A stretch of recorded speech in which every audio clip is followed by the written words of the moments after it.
A Rhode Island restaurant owner is headed behind bars for setting fire to his own business in an insurance fraud scheme. And today in court, we heard from the woman who was renting out an apartment above the restaurant and lost everything in the fire. Eyewitness News reporter Steph Machado has the story, new at 5:30.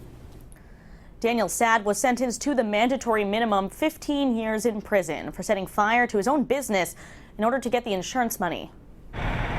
This was the scene in Gloucester back in November 2014 when Daniel Sad's business, Snow's Clam Box, went up in flames. A disabled tenant in an upstairs apartment escaped the fire with her special needs son, and Sad filed an insurance claim the next day. It turned out he had set the fire himself. A federal jury convicted him in January of wire fraud and arson.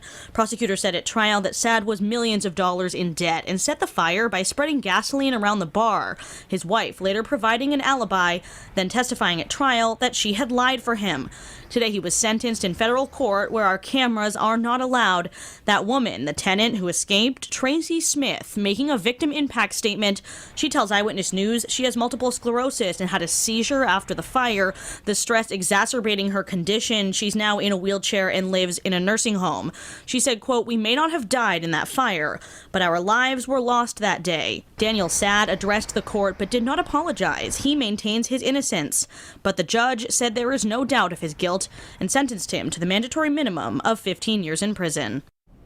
And the judge said he would have given Sad a lesser sentence had it not been for the mandatory minimum for this federal crime. Now, Sad was also ordered to pay restitution to the insurance company and to Tracy Smith. I'm Steph Machado, Eyewitness News.